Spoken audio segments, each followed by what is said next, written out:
りがとうございます。個人待望論というのは実は今ありません。そのこいつに次の首相として誰がいいのかっていうので、小泉さんが一番に上がってたのは、おそらく7月ぐらいじゃないでしょうか。もう途中から松尾さんになりですね、どんどん小泉さんっていうのは落ちていくと思います。理由はいくつかありますけど、私選挙の時にその小泉改革の問題が非常に強かった。それから小泉進次郎が圧勝したというのは事実ではないです。これは実は圧勝はしていません。当確が出たのが早かったというわけで、相手の候補は重複で、比例復活してたということで、ですから、思ったよりは差がついてなかったということです。ただ、小泉という人間が、今までの日本の政治家がやらなかったような改革をしたということ、自分の言葉でしゃべるということ、そういうところがやっぱり今でも日本の有権者はですね、個人改革に対する反対とは別に評価をしているというところはあります。ただ、個人改革の評価はどうかといえば、やっぱり6対4ですね、6割の人はやっぱりあまりにも方向が間違ってたという意味の手法の問題で、ハードランディングになったということですね。それから文献が必ずしも進んでないということ。つまり、ある意味ではですね、非常に郵政のことにしても、あるいは道路にしても、田中派の持っている力を削ぐという意味では成功してます。国民にとって生活がプラスになっているっていうところでは、必ずしも成功はしているとは思っていません。そういうのが6割です。だから4割はもっとやるべきだと。だからもっとさらに続けていけば、いい結果が出てくると思っている人もやっぱりいるんです。だから個人的な人気はもうほとんどないんですけど、ですから小泉さんが選挙で随分上に回りましたけども、ほとんどみんな反応が悪かったですね。思ってるよりも人が集まらない。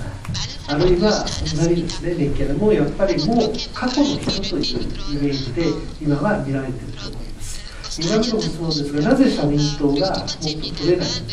のか、これも当選をしたのは2人ではなくて3名です。辻元、重津、私だけということですから。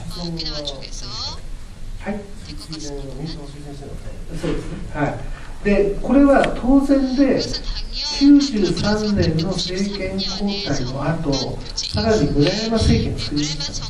で、今までその社民党が自衛隊が違憲である。原子力発電所はおかしいと言っていたのに、その科学技術省長官のポストをもらった途端、原発で万歳と言ったんですね、おめでとうと言いましたね。それから、村山首相が首相になった途端、自衛隊の開発室で経営してるわけですね。つまり今まで基本的に持ってた政策を全部捨てているわけです。で、それに対しての反省が何もないのに、また今回、与党に対応する。で、支持者に対するパフォーマンスとして、一生懸命いろんな文句を言うんだけども、結局大臣になりたいだけなんです。本当に自分の主張をしたいんだったらば、閣外協力になればいいんです。大臣ポストを要求しないで、閣外で協力すればいいのに、大臣のポストが欲しい。しかも大きな大臣のポストが欲しい。具体的に言えば、部下がたくさんいて、役所があって、仕事ができるポストが欲しい。これ、有権者から見ると、バカにしかされてないですよ。パフォーマンスをしているための政党。だから、200議席持ってた政党が、今、衆参で12議席しかないんですね。これも私は当然だろうというふうに思っています。よく今回7議席取れた。私は逆に思いました。それから93年の教訓ということで言いますと、93年と今回全く状況が違います。93年で自民党が第1党です。200議席です。ところが今回は自民党が第1党じゃない。し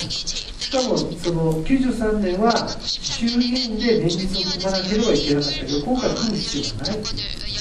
それから来年の参議院の結果によっては、もう組むこと自体がいらないかもしれない。でも二重構造というのはおそらく岡田首相になったらできる。ただ岡田首相に持っていかないために菅副総理にしてるんですね。ですから副総理にしたということは鳩山がもしダメになったら次は菅だよということにしているので、菅小沢はそんなに悪い関係ではないので、要するにはっきり言うと二重構造じゃないというのはいいってことじゃなくて、結局小沢さんは全部決めてるんですよね。二重構造っていうのはそれに対抗する人が出てくれば二重構造なんです。もっと言うと二重構造にすらならないんじゃないかということですね。申し訳ないです。4番目の小沢中路、日本では小沢ガールズということですが、それぞれ女性が多いんですが、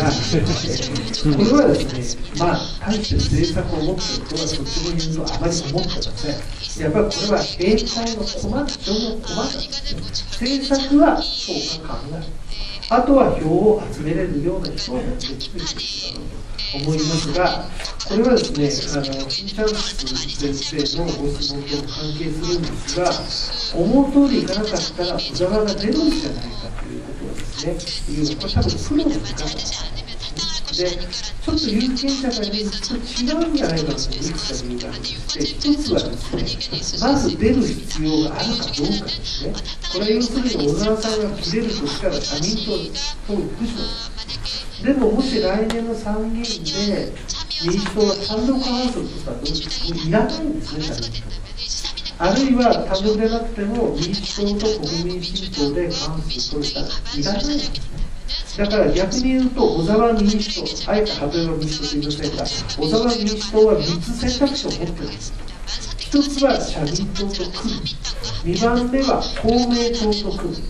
公明党を考えている、3番目は自民党の離党組と組むということで、3つ選択肢があるから、その3つの選択肢を全部失うような状況は想定しにくいということを申し上げます。社民党だけに目を奪われると、今に小沢は福島に切れて出るんじゃないかと思われるんですが、そもそも違うんじゃないかなという状況としてはですね、思います。それから、チャンス先生の自民党への不満は、自民党の後援組織の崩壊で、これは全国一律には起きていません。例えば今回の選挙でも福井県、鳥取県、島根県、高知県、全部の小選挙で自民党が勝っています。と何が東北と違う？